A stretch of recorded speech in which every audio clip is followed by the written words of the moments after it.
When we talk about passwords, things like that, we're talking about something called authentication. Authentication is proving you are who you say you are. Typically on, say, a Windows system, there are two parts to our authentication, a username and a password. Sometimes the username is called identification to separate it out, but normally we just lump the two together and say that's part of authentication, proving you are who you say you are. And it's part of a model, or I shouldn't say a model, but a triad called the AAA triad. It comes in three parts: authentication, proving you are who you say you are; authorization, which occurs after authentication, and it's whatever permissions you're allowed to have once you have authenticated; and then accounting, which is the logging of activities of an authenticated person or a system. Notice I said person or system there. That's because authentication is not just about people. It's also about systems, devices, programs. All of those may be required to authenticate to a server or to another system.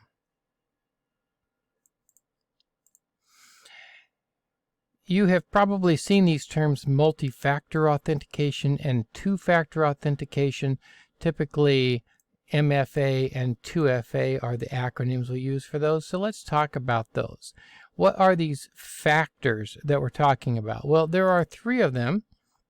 They are something you know, something you have, and something you are. So, for example, a password is something you know. So is your username. Something you have might be your phone, your smartphone, or a RSA device. I had one here earlier. I used it in another video, a little RSA device.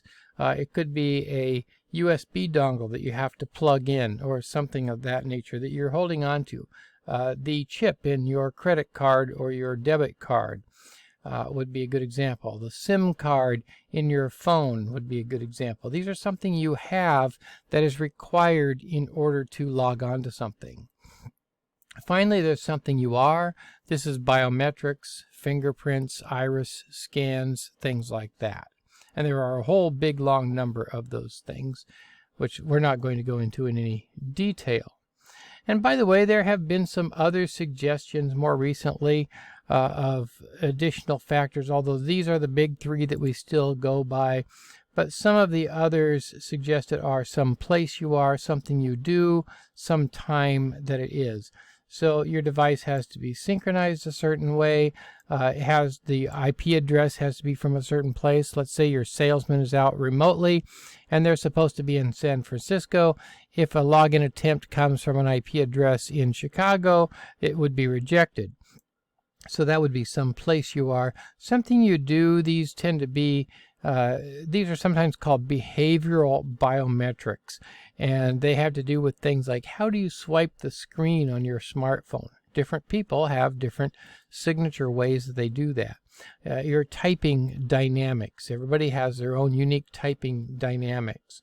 So those are behavioral kinds of things, and they're really an extension of something you are. So usually we just put them under that category.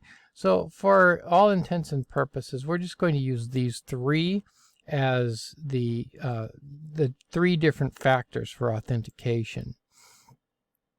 No matter what the list, whether it's three factors, 6 factors, multi-factors refers to how many categories you have to conform to in order to not how, that should be a how, not how many things you have to satisfy.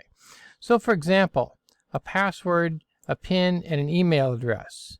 That's all one factor. That's something you know.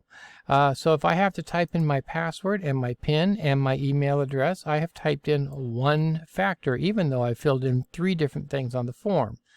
So that's only one factor authentication. Two-factor authentication, a password, a PIN, and a retina scan and a fingerprint. So these first two are something you know, and these second two are something you are. So that would be two-factor authentication. Finally, 3-factor authentication, something you know, a password, something you have, or something you are, a fingerprint, and something you have, a USB dongle that you have to plug in. So this is 3-factor authentication. You'll often see the word token in this authentication discussion. And whenever you hear the word token, think of a physical device, so something you have, phone, RSA, ID device like this one, an email account that you have to have access to, a USB dongle, SD card, SIM card, and so on. These are all physical devices, and often those are referred to as a token. So whenever you see the word token, not in every situation, but in authentication, think about a physical device.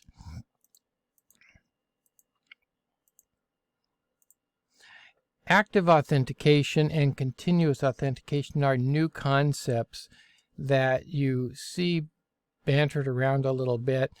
They refer to something like, if I have my smartphone, I have it sitting over here, I'm not going to pull it out.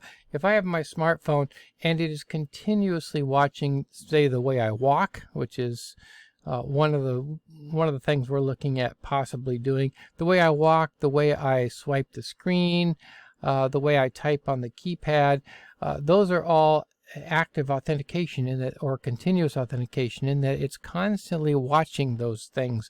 And if somebody else picks up my phone, swipes differently or walks differently, has a different gait in the way they walk, those are things that would then trigger the phone that somebody else has the device, not me.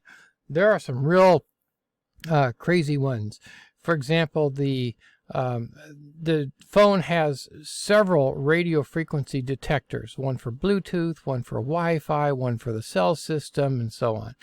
If any of those detectors can listen to the way that wave signals bounce off of your skin or are absorbed by your body, that would be a form of active authentication, and that has been studied and suggested as well. So these are not real big yet, and the big reason is that they are a real battery drain, and so they're not practical yet. But Google and others have been looking at continuous or active authentication. Facial ID is one big one. The phone can look and see what your face looks like and recognize it. So that would be a form of continuous authentication. Well, that's it for multi-factor authentication.